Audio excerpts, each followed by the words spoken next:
Welcome back, everybody. This is V's and O's, our newest segment here on the Villanova Basketball Report. We're going to get into some of the offensive and defensive concepts that Villanova got into, and particularly where they got schooled a little bit defensively.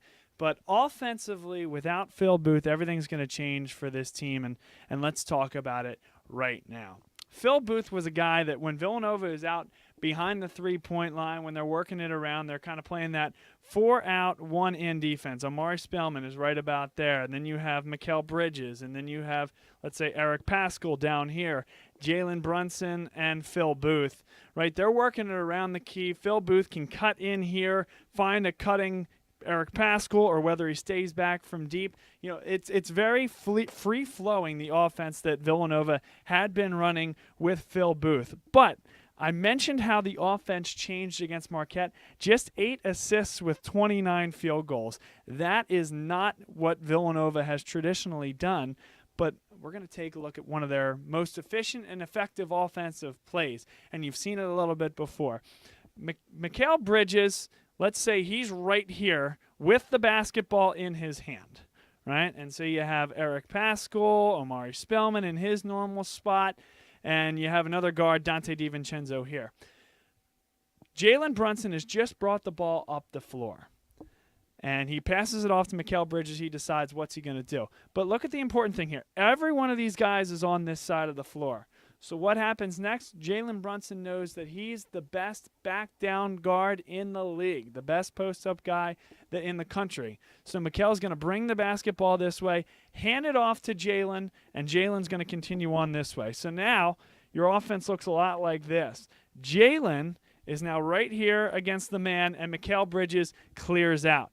So now you have all the defenders over here as well for Marquette. So let's say Defender 1, Defender 2, Defender 3. Now you have one-on-one with Jalen Brunson, and this entire floor space is open.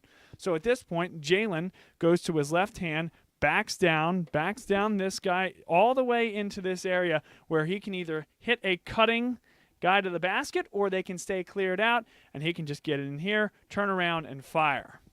That was very effective and very efficient for Villanova. So while you say, all right, that's not assist-oriented basketball, you're certainly right about that. But what it is still team basketball and a new way for Villanova. Again, we've seen this before out of Villanova, but we're going to see a lot more of that as opposed to the free-flowing 15 assists on 25 field goals type of thing. So that's one. Let's talk about Omari Spellman now, because Spellman defensively, Kevin talked about it in the previous segment, he wasn't all that great offensively, only the 2 points, but it was defensively where he really got burned. We're still going to keep blue for Villanova. Andrew Rousey or Marcus Howard is right here. Let's say Howard is the guy. He's defended by, let's say, Jalen Brunson, who, while he's a phenomenal player, still doesn't have that reach or length, and that's why they moved to Mikal Bridges. But for this point, still the first half, and it's Jalen Brunson. Omari Spellman is guarding one of the bigs inside. Here's Spellman right here. This big comes up and sets a high ball screen. Jalen Brunson, knowing that the way Villanova has played defense and the game plan was to switch liberally, stays with the big guy. So it's on Omari Spellman to come up here as this guy comes as the guard. Let's say it's Howard. Spellman has to come up and meet him right here as this big crashes to the hole, and it's Jalen Brunson's job to try to either front him or get on the side, essentially prevent the over-the-top with, say, a Mikal Bridges able to come and intercept an over-the-top pass. But really, right here is where the crux of everything is happening. What happened on Sunday afternoon is Omari Spellman, when he got about right here, was indecisive.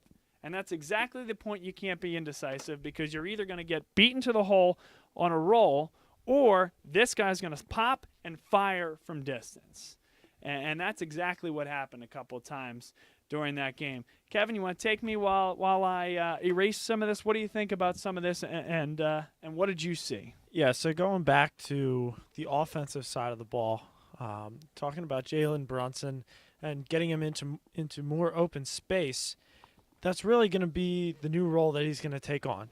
Like you said before, it's a more free-flowing offense. You have 5 guys touching the ball just about every possession. You have people cutting to the basket constantly.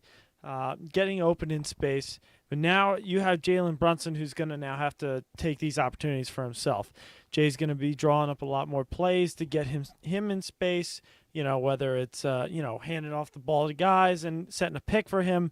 Whatever he's going to have to do, Jalen Brunson is going to be the guy that is shooting the ball now and not setting everyone else up for a good shot. So it's going to be his team to, take the bull by the horns and really just, carry this team by himself. He's going to shoot the ball. He's going to be involved in every single play, whereas some of the offense was able to run through Phil previously.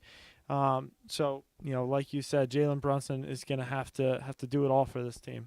All right, last concept here, transition defense. Our last concept in last week's broadcast was the transition offense and the fact that you had the bigs running the floor and the guards with that vision.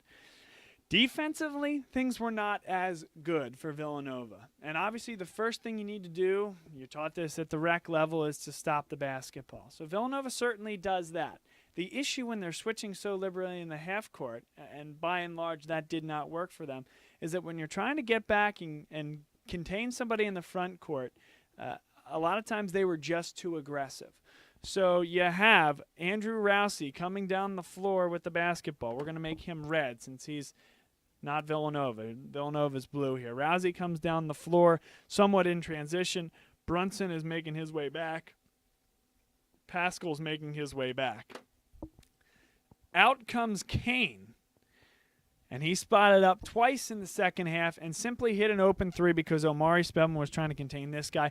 Two guys fell to Rousey, and Kane was wide open. On the other side, and this, I probably should have gone in the opposite order, frankly, Kev, because the fact that Kane was so open is because this, what I'm about to do, happened a lot initially. Rousey coming back. Gets to about here, the top portion of the whiteboard, NBA 3 range, and then some. Guys, this was a knockdown shooter at UNC Wilmington. He came into Marquette this year and has last year and had a great year this year. He can light it up from distance. You need to get on this guy as soon as he gets across midcourt. Unfortunately, that didn't happen. This same concept applies for Marcus Howard, who didn't have as great of a game, but you've seen him put up 40-plus points. You need to guard him as soon as he crosses half court. And in the middle stages of the second half, Villanova simply would not stop the basketball. They were getting Spellman back in here. They were getting Pascal in this area to guard a three at just right at the edge of the three-point line versus a shot from the parking lot. And so Villanova got beat by this initially, the overtop by Rousey, which continued to open up the defense. They would commit a second guy up here if you're Villanova, leaving Kane wide open here, this spot where he absolutely drilled shots over the course of the game.